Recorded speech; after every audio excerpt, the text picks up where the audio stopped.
رادیۆی دەنگی گەلە.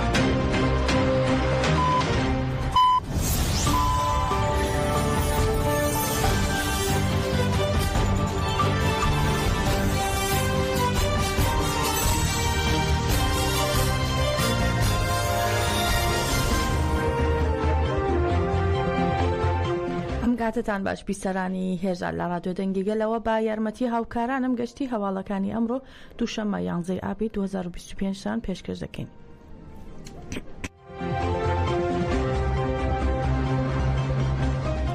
لە 20 تەموزی ساڵی 2023ەوە لە کەمپی پەنابەرانی شەید ڕۆستەم جوودی لە مەخمور لە پێناوازادی جەستەی ڕێبەری گەلی کورد عەبدوڵڵا و جەلان چالاکی ئێشیگیری ئەنجام دەدرێت و 753 ڕۆژیشە بەردەوامە.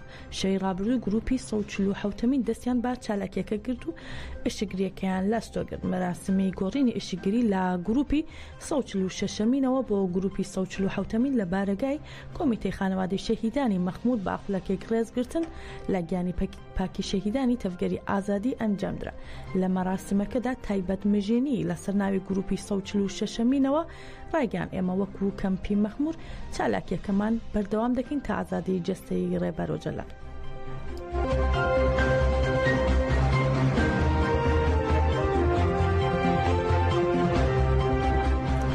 تەرمی گەریلای هەپەگە خەباتگۆیی بە ناسناوی فەرهاد تۆنج کە لە 30 حوزەیرانی 2017 شەهید بوو دوای 8 ساڵ ڕادستی بنەماڵەکەی کرایەوە. بنەماڵەکەی شەهید بۆ وەرگرتنەوەی تەرمی شەهید چوونە مردین و دواتر تەرمەکەیان بۆ ناوچەی جزیرە لە شەرناخ گەڕاندەوە. پۆلیس ڕێگری لا چوونە ژوورەوەی جەماوەر بۆ گۆڕستانی ئەسرێ لە جەزیرە کرد و لەو چارچەوەیدا ڕوبەڕوو بوونەوە لا نێوان پۆلیس و جەماوەر ڕوویدا و برای شەهید سەرڤەت تۆنج دەستگیر کرا و هێرشیش کرایە سەر خەڵکو و پەرلەمانتاران. سەرڕای فشارەکانی پۆلیس جەماوەر با قۆڵبەندی سپی و با دروشمی شەهید نامرن تەرمەکەیان لا ژێر دەستی پۆلیس دەرهێنا و باوتنەوەی دروشم تەرمەکەیان بە خاک سپارد. دوای مەراسیمەکە جارێکی تر پۆلیس هێرشی کردە سەر پەرلەمانتاری دەم پارتی کە هەریەکە لە پەرلەمانتارانی شەرناخی دەم پارتی نەورۆز ئۆیساڵ ئەسلان و مەحمەد زەکی ئیزمەر لە ناویاندا بوون. سەرڕای فشارەکانی پۆلیس جەماوەر چوونە ماڵی بنەماڵی شەهید.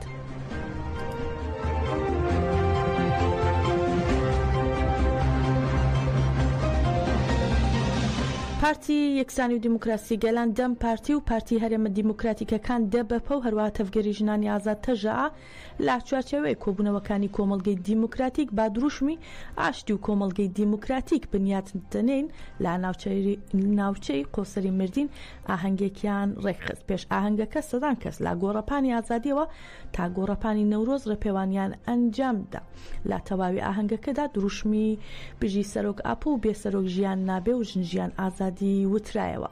هەروەها پانکارتی بە هاوڕێتی کۆمینالیست بەرەو کۆمەڵگەی ڕێکخرا و هەروەها باڕێبەرایەتی ئازاد بەرەو ئاشتی و کۆمەڵگەی دیموکراتیک و پانکارتی ژنان هێزی سەرەکی کۆمینیاڵێتین لە گۆڕەپانەکەدا هەڵواسرا بوو. سەرۆکی دەم پارتی مردین نیهاد گۆکالپ ڕێگەن ئەوانی کە دەڵێن گەلی کورد و گەلی قۆسەر کۆتاییان هاتووە با سەیری گۆڕەپانەکە بکەن. هەروە پارلەمانتاری دەم پارتی بریتان گۆنەشیش لەوێ ڕایگەیان ئیتر کەس ناتوانێت بڵێت کوردبوونی نییە و کورد لێرەن و هەردام لێرە دەبێن و وتیشی دەبێت دەوڵەت هەنگاو بنێت و بەڕێز ئۆجەلان ئازاد ببێت.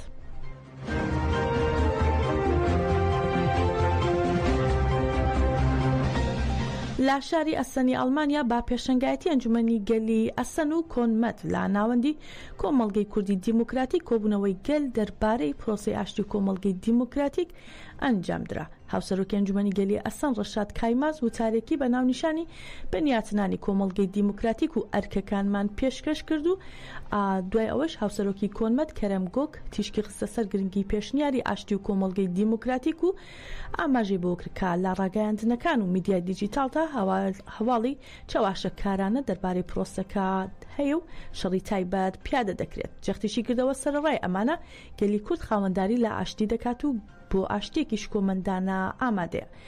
بەشداربووان هەڵسەنگاندنیان بۆ پرۆسەکە کرد و پرسیار و بۆچوونەکانیان خستە ڕوو. بەڕاستمەکە با پرسیار و بۆچوونەکان کۆتایی پێهات.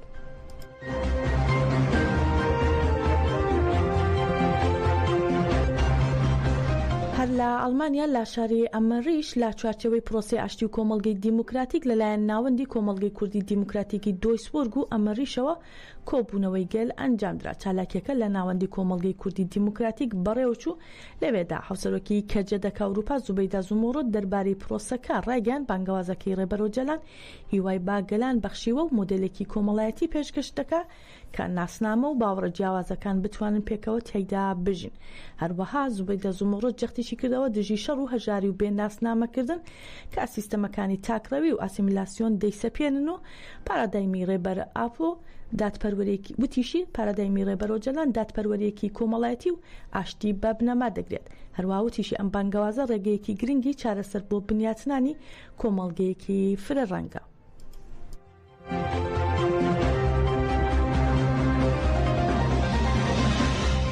یەکێتی گەنجانی زەدیخان و ژنانی گەنج لە شنگال وەڵامی بانگەوازی ڕێبەرۆ جەلانیان دایەوە و وەرکشۆپێکیان بە ناونیشانی دەسەڵاتداری دەوڵەت و دیموکراسی ئەنجامدا و تیایدا داوای ئەنجامدانی دیداریان لەگەڵ ڕێبەرۆ جەلان کرد. لە کۆتایی وەرکشۆپەکەدا ڕاگەیاندراوێکیشان خوێندەوە کە لەلایەن لیزا خێرۆ ئەندامی ژنانی گەنجی شنگالەوە پێشکەشکرا. لە ڕاگەیاندراوەکەدا گەنجان داوایان کرد دیدار لەگەڵ ڕێبەرۆ جەلان ئەنجامدەن و ڕایانگەیان ئێمە وەک یەکێتی گەنجانی زەدیخان و ژنانی گەنج لە شنگال بەشداری ئەو بانگەوازە دەبین کە ڕێبەرۆ جەلان بۆ ئاشتی و کۆمەڵگەی دیموکراتیک دەستی پێکردووە و هەروەها وتیشیان ڕێبەرۆ جەلان ئیرادەی ئێمە و لەو چوارچێوەیەدا درێژە بە تێکۆشانی خۆمان دەدەین.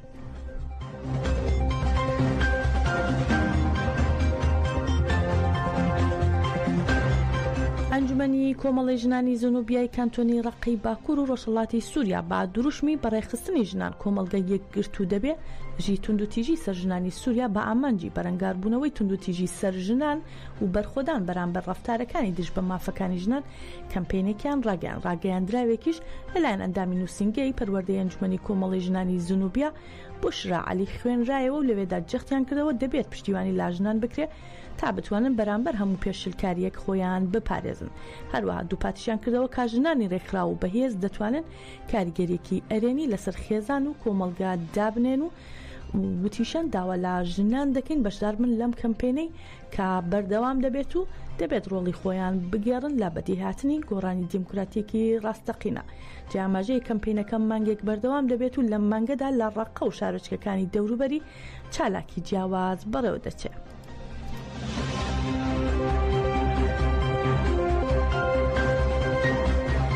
پەرۆبەرایەتی گشتی بەرگری شارستانی هەرێمی کوردستان لابارەی ئاگرکەوتنەوە لە باشووری کوردستان ڕایگەیاند دوو کارمەند لا بنکەی چوارتا بە ناوەکانی دیار جەمال و ئازاد نەجم لە کاتی ئەرک بۆ کۆنتڕۆڵکردنی ئاگر لە ناوچەی شار باژێر بەشێکی جەستەیان سوتاوە.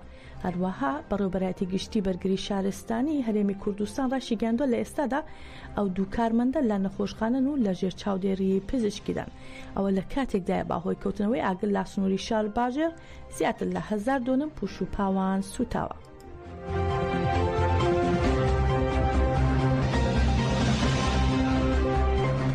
ماوەی نزیکەی دەمانگە هەڵبژاردننی پەرلەمانی هەرێمی کوردستان ئەنجام درراوە بەڵام بەهۆی ناکۆکی دابشکردنی پۆستەکان حکوومەت لە نێوان لایەنە سەرکەوتوەکانی هەڵبژاردنەکە بەتایبەت پەدەکە و یەنەکە نەگەیشتووە ڕێکەوتن و گفتوگۆکانیش ڕاگیراوە. چالاکوانانی قەڵاتزێ ئاماژە بۆ دەکەن و دەڵێن هاوڵاتیان بوونەتە قوربانی ململانەی نێوان حکوومەتی هەرێم و عێراق و دەڵێن لە ئێستادا حکوومەت نەماوە و بەڵکو بازرگان و بازرگانی با قوت و مافی میلەتەوە دەکەن.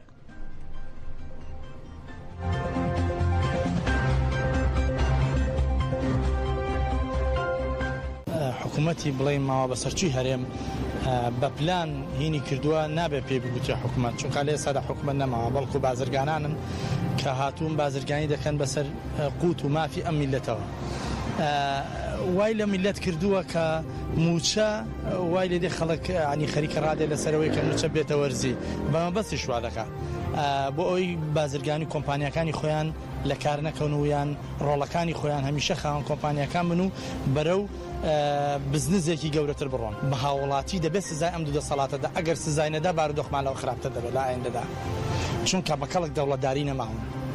ئەگەر تێبینی بکەی ئەوانە بازرگانن بەسەر قوتی ئەم میلەتەوە ستۆپیان پێ نەکرێ ئەم دوو دەسەڵاتە وای لێ دێ ئەم دوو بنەماڵەیە وای لێ دێ ئەو میلەتە بە یەکجاری هەرجان فرۆش دەکەن. ئەوەی جێگای داخە بەڕاستی هاوڵاتیانی هەرێمی کوردستان بوونەتە قوربانی نێوان ململانەی دوو حکومەت، حکومەتی ناوەند و حکومەتی هەرێمی کوردستان کە باجەکە ئەوەی کە باجەکەیدا بەڕاستی هاوڵاتی قوربەسەری خێر لە خۆی نەدیوی حکومەت هەرێمی کوردستانە بەڕاستی ینی هاوڵاتیانی هەرێمی کوردستان بوونە قوربانی ئەو باردۆخە. ئێمە ئومێدەوارین و داوا دەکەین ئەوەی کە حکومەتی هەرێم حکومەتی ناوەند نیەتی خۆی دەربڕیەوە بۆی کە حکومەتی هەرێم پابند بێ ئێمەش ئامادەین، بەڵام ئەوەی کە جێگای داخە حکومەتی هەرێم تا ئێستاش پابندی ئەو ڕێککەوتنە نەکراوە. حکوومەتی عێراق با سەرۆکایەتی محەممەد شیع سوودانی سەرۆکوەزیرانی عێراق کۆبوونەوەی یاسایی خۆی ئەنجامدا و تیایدا گفتوگۆ لەبارەی پلانە استراتێژیەکانی وزە و پاراستنی بەرهەمی ناوخۆی و پرۆژە خزمەتگوزاریەکان و ڕێخستنی کاروباری یاسایی گفتوگۆ لەسەر کرا، بەڵام موچەی فەرمانبەرانی هەرێم لە ئاجندای کۆبوونەوەکەدا نەبوو.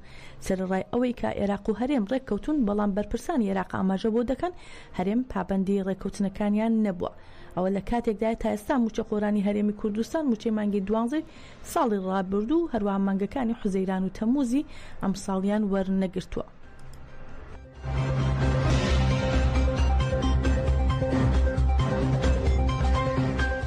توماس بارک نێردەی تایبەتی ئەمریکا لە هەژماری تایبەتی خۆی لە پلاتفۆرمی ئیکس نووسیوێتی ئامانجی سەرەکی گەیشتن بە سەقامگیریەکی ئامانجمان گەیشتن بە سەقامگیریەکی بەردەوامە لە سووریا کە مافەکانی هەموو هاوڵاتیانی زامن بکات و کۆتایش با ململانی بەردەوام و درێژخایەنەکان بهێنێت.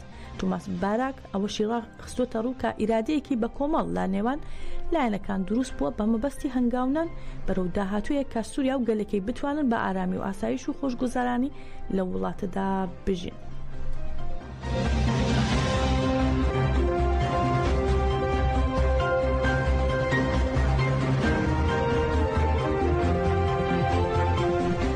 لە چوارچەوەی ئامادەکاریەکان بۆ زیادبوونی شەڕ لە غەزە حکوومەت تاوەکو 30 تەشرینی دووەمی 2025 حاڵەتی ئامادەباشی بۆ 430,000 سەربازی یەدەکی لەلایەن وەزیری بەرگری ئیسرائیلەوە پەسەند کرد. ڕاوێژکاری یاسای حکوومەتی ئیسرائیل ڕایگەیاندووە ئەم بڕیارە ڕووداوی جدی سەختی کۆمەڵایەتی و یاسایی بە دوای خۆیدا دەهێنێت و ئاماژەی بۆش کردووە ئەگەر هەلومەرجی ئەمنی لە بەرچاو بگیرن پێدەچێت هیچ بژاردەیەکی دیکە نەبێت.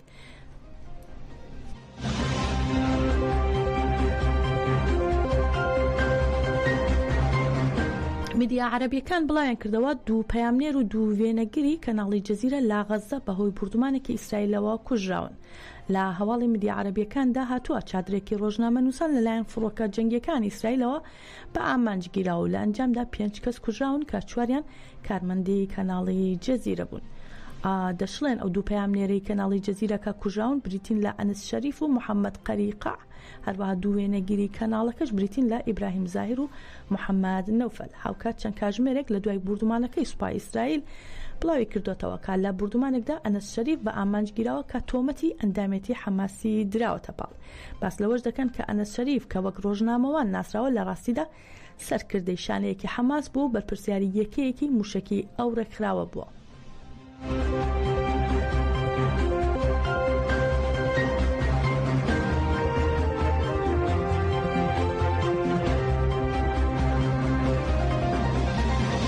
گەشتی هەواڵەکانی ئەم کاتژمێرەمان پێشکەشکردن ڕاستەوخۆ هاوکارانمان دەچنە ستێرک تیڤی و گرەی دەدەن با ستێرک تیڤی با زیندوو بەرنامەکانی ئەوێ گوێ لێ بگرین.